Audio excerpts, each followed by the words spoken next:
Alrighty guys, so I knew it, man.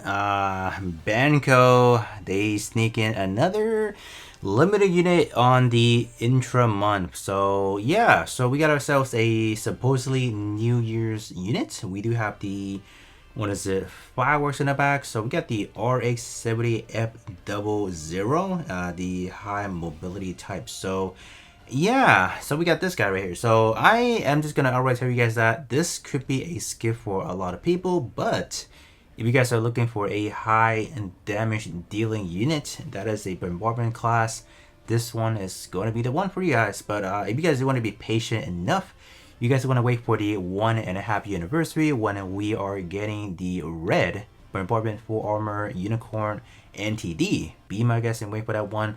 I am just gonna outright say that those two are distinctively different. This guy right here, the RA-72 or the Gundam high mat or the high mobility type, this one utilizes a lot of the critical rate, critical attack, so this one could look insanely strong. But the caveat is you just have a lot of low hit count, so you're not really going to be doing like bajillion damage. But when we are comparing this guy to the full armor unicorn and TD, that one is opposite. There's no crit. You're innately getting a 200% critical down because given the amount of hit count that that unicorn has, they don't want you to be doing busting out critical attacks. But it does not mean that that unicorn sucks. It's actually opposite. In my honest opinion, not even trying both those units out on JP. I know for sure when the full armor unicorn came out on JP, like this unit became literally a sub fodder. So whenever we are getting the sub ability slots for our unit, this guy immediately gets sub into that because this one is in bombardment. It fit nicely into the red unicorn, so you guys kind of get my drift. So this one is definitely a skip. It's kind of like a they definitely debated us. Like they got this guy out, then they got this guy out, but I mean, 1.5 anniversary is literally 2 months away, so I will not even be spending my diamonds on that. So, kind of give you guys kind of like a TRD already. But as always, I'm just gonna quickly go over what we need to talk about because just gonna do that. Like I said again, don't sleep on this unit. This unit is gonna be a pretty hard hitter, but at the same time you don't have a lot of like utility that's gonna make you survive, so you do have to build around this unit for sure. It's pretty basic kit overall.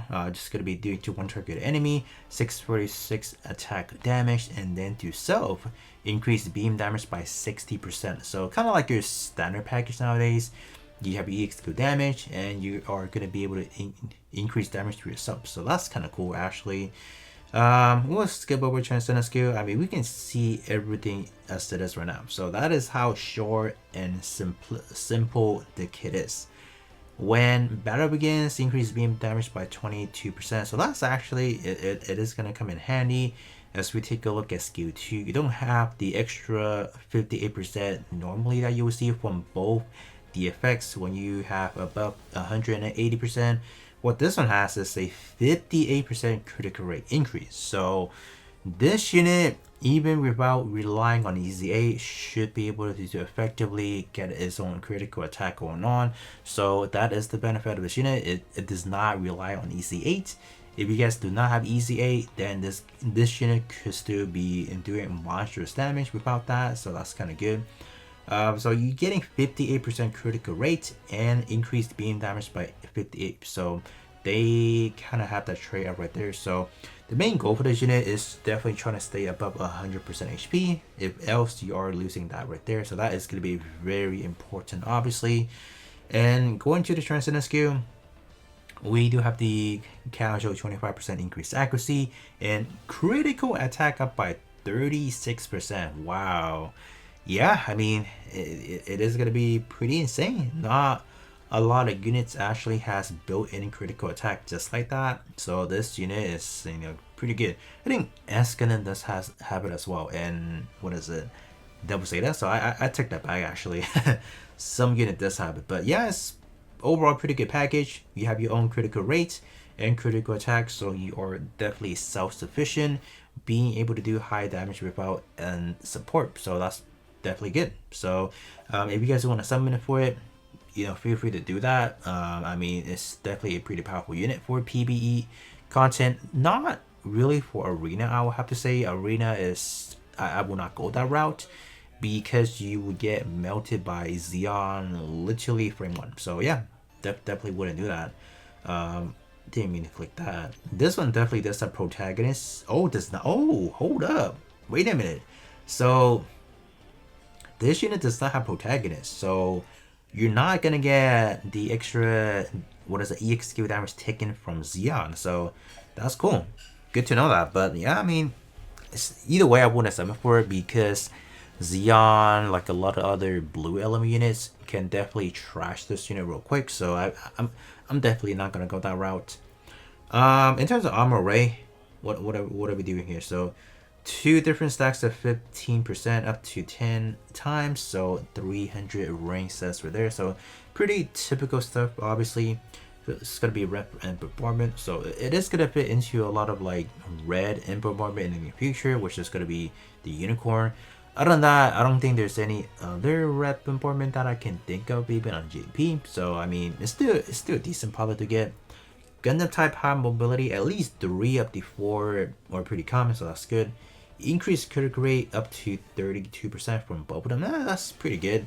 So you have the base 58 from the units and then another 32 from here. So you're up to like a good 90%, or no, that should be 100, right? Yeah. If I can do math, yeah, no, this should be 90, yeah, 90%.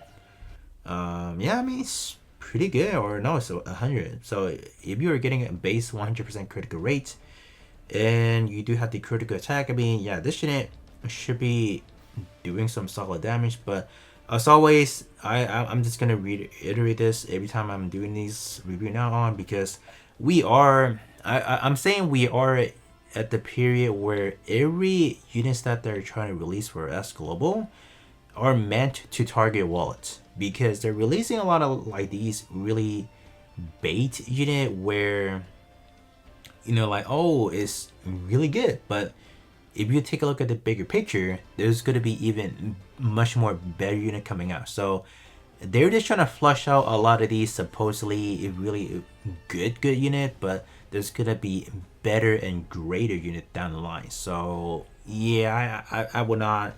So these are definitely going to be hot skip. I will not even waste my time on it. So there you have it. But other than that, that's going to be it for me. And I will be catching you guys all on the next one.